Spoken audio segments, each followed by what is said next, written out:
অধ্যক্ষগৰাকীয়ে তদন্ত কৰিম বুলি ঘোষণা কৰিছে। গতিকে कोई भी राज्य टॉलरेट नहीं करता है इस विषय को, तो छोड़ दीजिए नोटिस को, आसाम को छोड़ दीजिए।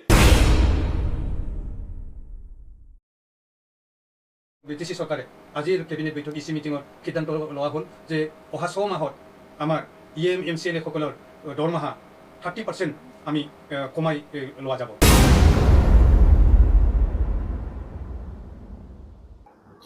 खुलुमबाय रायजोफोर, गिबिसिनथाराव फिथांखि ब्लग इउट्यूब चेनेलनिफ्राय रायजो राजा बयनिसिमबो दिनैनि फुंबिलिनि गोजोननाय जासिहरग्रोनाय जाबाय। इसोर रायजोफोर, दिनै आं नोंसोरजों सावरायनो माखासे भिडिअ लाबोबाय। गिबिसिनथारावनो भिडिअखौहाय जोङो नैबे इउपिपिएल नि सीएम निफ्रायनो जों खोनासंनानै लाग्रोगोन। नैथियावहाय जोङो मैयानि समावहाय इसि मिटिंआवहाय मा फोरमायदों बिनि सायावहाय बिथाङा मा बुंदों बेखौ नोंथांमोना खोनासंनानै लाब्लानो जाबाय। थामथियावहाय रायजो राजा नोंथांमोन बिश्वजित दैमारी सारनि सायावहाय सासे सुबुङा मा खोथा बुंदों बेखौबो नोंथांमोना खोनासं। जोबनायाव रायजोफोर जोङो नैबे मिस्टार महिलारिनि सायावनो जोङो माखासे बाथ्राखौहाय सावरायलायगोन। बे समाव रायजो राजा नोंथांमोना खोनासंग्रोदो। गिबिसिनथारावनो इउपिपिएल नि सीएमआ मा बुंदों। दोलोआव नागारनाय आरो फैनाय बेयो जाबाय थायो, बेयो गोदान बाथ्रा नङा। नाथाय सासे थांनाय सासे फैनायजों दोलोनि इयुना डिसाइड जाया। दा बेफोरबायदिया गोदान नङा। गासैबो पार्टियाव नुगोन जे सोरबा थांदों सोरबा फैदों, सोरबा थांदों सोरबा फैदों। दा जोंनि जिहेतु अबजेक्टिभ, जोंनि एजेन्डा, जोंनि जिखिनि मिशनारि भिजन बेयो क्लियार।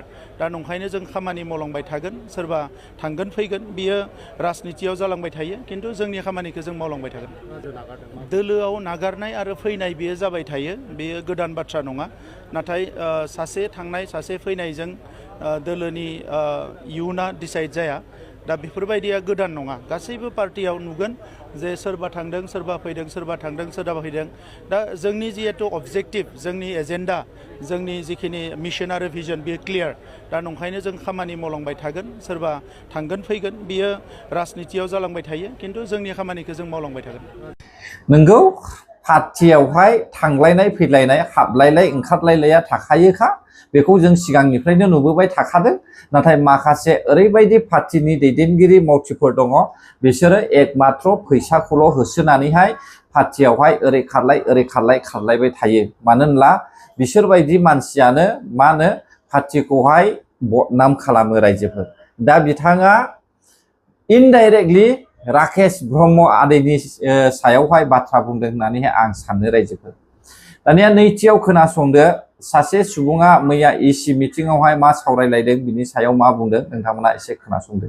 অহা 6 মাহত আমাৰ এমচিএলএ সকলৰ দৰমহা 30% আমি কমাই লোৱা যাব। আজি সিদ্ধান্ত হৈ গ'ল। মানে গোটেই যেটো ক্ৰাইচিছটোৰ প্ৰতি লক্ষ্য ৰাখি আগন্তুক 6 মাহত বিটিচিৰ সকলো এমচিএলএ সকলে মানে নিজৰ দৰমহাৰ 30% কমাই লোৱাৰ সিদ্ধান্ত ইতিমধ্যে আমি আজি ইসি মিটিঙত পাস কৰিছো। रायजोफोर, बिपिएफ सरकारा फैलुर जामारबाय नामा? बिथांमोननि दैदेननाय सरकारा फैलुर जामारबाय नामा?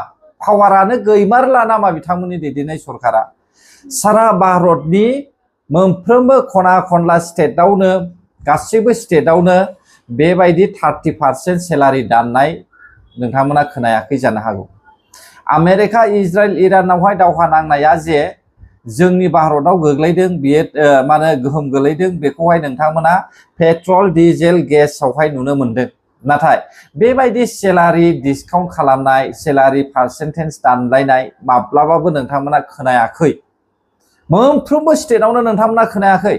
नाथाय जोंनि स्टेट गैजायै आसामनि आन्दाराव, आसामनि आथिं हमनानै थानाय काउन्सिलनि मावथिफोरनि, अफिसारफोरनि सेलारिखौसो दिनै 30% दाननायनि जोङो खोथा खोनादों रायजोफोर। थारैनो बिपिएफनि सीएमआ जेबो गोहो गैया नामा रायजो राजा नोंथांमोन बेबायदि खालामजानोहाय? बेखौ सोर खालामदों? आसामनि चिफ मिनिस्टारासो खालामदों। हाग्रामा महिलारियाथ' बेखौ खालामनाय नङा। आसामनि चिफ मिनिस्टारासो खालामदों। मानोना बिथाङा थांनाय विधानसभा इलेक्शनावहाय फैसा गारदों।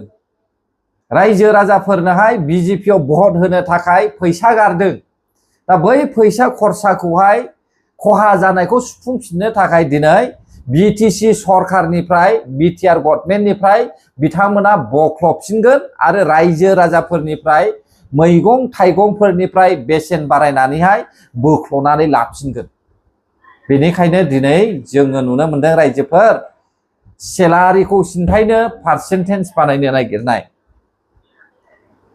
अब्ला रायजोफोर माथो बुंबावनांगौ बेबायदि थगायजायो होनब्लाना बिपिएफनि सिएमआ दानिया नोंथांमोना खोनासंदो बिश्वजित दैमारी सारनि सायावहाय मा खोथा बुंदों কেলেংকাৰী তদন্ত হ'ব লাগে আৰু ইতিমধ্যেই বৰ্তমানৰ অধ্যক্ষগৰাকীয়ে তদন্ত কৰিম বুলি ঘোষণা কৰিছে গতিকে সেইটোক মই সমৰ্থন জনাইছোঁ এই কেলেংকাৰী তদন্ত হ'ব লাগে আৰু ইতিমধ্যেই বৰ্তমানৰ অধ্যক্ষগৰাকীয়ে তদন্ত কৰিম বুলি ঘোষণা কৰিছে গতিকে সেইটোক মই সমৰ্থন खोनाबाय दा रायजो राजा नोंथांमोन बे गासैबो प्लान पलिसिया आसामनि chief minister doctor Himanta Biswa Sarma sir मिथिबाय दा बिथाङा बिश्वजित दैमारी सारखौहाय गिनानै आरो बिथाङा बिश्वजित दैमारी सारनि मावनायखौहाय नुनानै बिथाङा जोंनि ट्राइबेल जाथिनिखाय बेखौहाय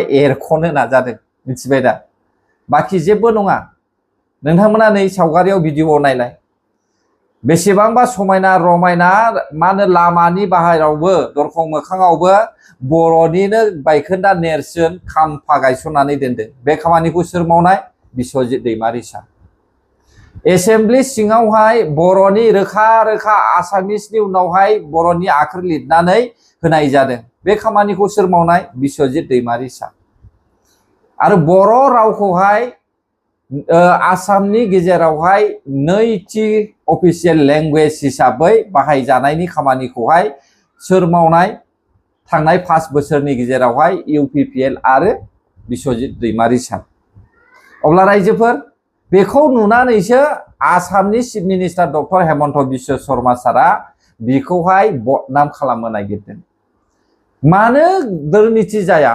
बयहाबो दुर्नीतिया जाखायोखा साफ्रोमबो लिडारानो जाख'नाय खामानिखौ एसे एनैया मावखायोखा दा बे बिश्वजित दैमारी सारल' नङा बिथांमोननि मन्थ्रिफ्राबो बेबायदिनो खामानि मावो दा बिश्वजित दैमारी सारा जे खामानि मावदों बेयावथ' आसामनि chief minister doctor Himanta Biswa Sarma सारानो दंफायोना बिथाङानोथ' लोगो लोगो खामानि मावदोंना जाख्ल'दोंब्लाबो बिथाङा नुदों जाख्ल'आखैब्लाबो बिथाङा नुदों मावदोंब्लाबो बिथाङा नुदों मावाखैब्लाबो बिथाङा नुदों अब्ला माबोरैथो बेबायदि अजद थिखांखो रायजोफोर डेट मिन्स नैबे 5 तारिखआवहाय जेब्लानाखि मा होनो मन्त्रि बिबान सायख'गोन ना बेयावहाय बिश्वजित दैमारी सारनोहाय मन्त्रि बिबान होनो गोसो गैया बेनि थाखायनो बिथांमोना बिश्वजित दैमारी सारनि सायावहाय बदनाम खालामनो सेस्था खालामदों आरो फारसेथिं बिश्वजित दैमारी सारा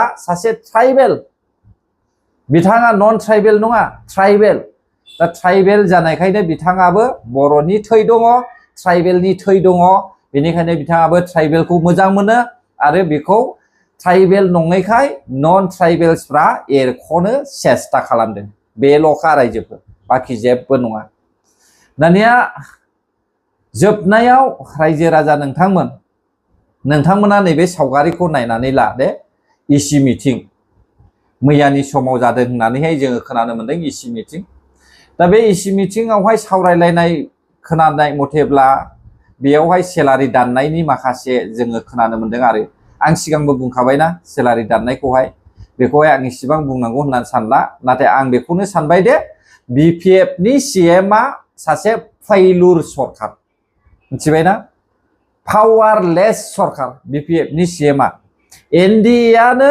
जोंनि बर'फोरनि लिडारखौ डिस्ट्रय खालामगोन नोंथांमोनाबो नायलांबाय थाब्लानो जाबाय जोबनायाव खोनासंदो बिश्वजित दैमारी सारा सिगां मा बुंनायमोन एसेम्ब्लियावहाय देखो मैं आसाम से हूं इसलिए साधारण तक मांगा है आसाम के लोगों ने अगर इंडिया के कोई भी राज्य टॉलरेट नहीं करता है इस विषय को तो छोड़ दीजिए नॉर्थ ईस्ट को आसाम को छोड़ दीजिए मैं अकेला हूं मैं कह रहा हूं, सुन लीजिए। प्लीज प्लीज क्या हमारे यहाँ पर बोलने का कोई उनको मौका अपना नहीं है? अपना बात हम रखने बात दीजिए रखने का हमारा कोई मौका शांति नहीं है। भाई प्लीज डोंट मैं प्रोवोक विस्तार से अदर्स बोल रहा हूं, डोंट प्रोवोक अदर्स किसी भी भारतीय नागरिकों को प्लीज यहाँ अब बैठ जाइए। नेशनल माने रजिस्टर्ड सर्टिफिकेट से बाहर करने का वहां पर कोई नहीं चल रहा है सर। वहां पर जितना भी भारतीय है एनआरसी में सबका भी नाम अपडेट हुआ है। जो भी अपडेट नहीं हुआ, शादी होके किसी ने बाद में जाके जो उनका डिटेल्स मांगा वो दूसरी स्टेट से टाइम पे उनका रिपोर्ट नहीं गया है, इसलिए उनको अभी रुका गया है। Thank you. और ऑलरेडी घोषणा क्या है हमारे जॉइंट क्या है नॉर्थ ईस्ट के इंचार्ज जॉइंट सेक्रेटरी होम वो भी मौजूद थे। ये 40,07,707 के ऊपर कोई एक्शन नहीं लिया जाएगा, ये ऑलरेडी डिक्लेयर्ड। और ये 40,07,707 फिर से वो लोग एप्लीकेशन कर सकता है, अपना कागज से सबमिट कर सकता है और अगर ये सही तरह से सब दे सकता है वो लोग फिर से रजिस्टर्ड हो जाएगा। तो इसमें कोई शंका होने की बात ही नहीं है।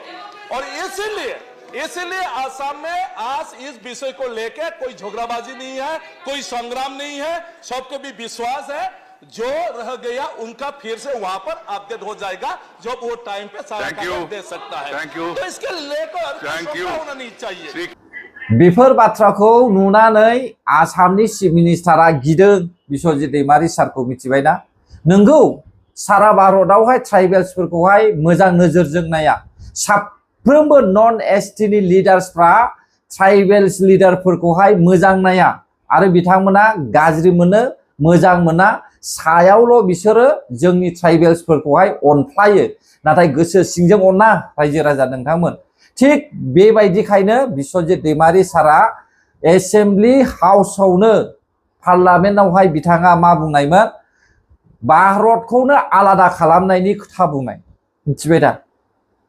स्टेट नङा, सारा नर्थ इस्टखौनो आलादा देश खालामनो थाखाय खोथा बुंनाय बियो। जेरै थांनाय समावहाय त्रिपुरायावहाय सासे दैदेनगिरि लिडारा त्रिपुरानि मन्थ्रिया मा बुंनायमोनलाय, नर्थ इस्ट वान ना, बेबायदि जानायनि बाथ्रा बुंनाय। जुदि जोंनि नर्थ इस्टनि साफ्रोमबो मोनफ्रोमबो स्टेटनि लिडारा ज' जायोब्ला बेबायदि खामानिखौ मावनो हायो। आरो बिश्वजित दैमारी सार बायदि सासे दैदेनगिरि लिडार थायोब्ला बिसोर बायदि जाजोबोब्ला बेबायदि खामानिखौ मावनो हायो। मिथिबायना?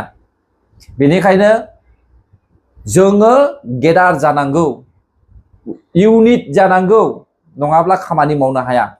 दिनै नर्थ इस्टनि गेजेरावहाय आसामिसफ्रानो आलादासिन। मिथिबाय दा? मानोना ट्राइबेल्स नङा, बेनिखायनो बिसोरनो आलादासिन आरो बिसोरो जोंनि ट्राइबेल्सफोरखौहाय बारा मोजां मोना। बेखायनो दिनै बिश्वजित दैमारी सारखौ बदनाम होनो नागिरनाय जों नुनो मोनदों। ना मा बुङो रायजोफोर? ना आंनि बुंनाया गोरोन्थि जादों नामा? जुदि गोरोन्थि जादोंब्ला गावबा गाव सुद्रायनानै ला, बेखौनो आङो रिक्वेस्ट खालामो। गोजोन्थों जायफ्रा आंनि भिडिअखौ जोबजासे नायबाय। बर' हारि जै जाथों, जै बर' हारिनि।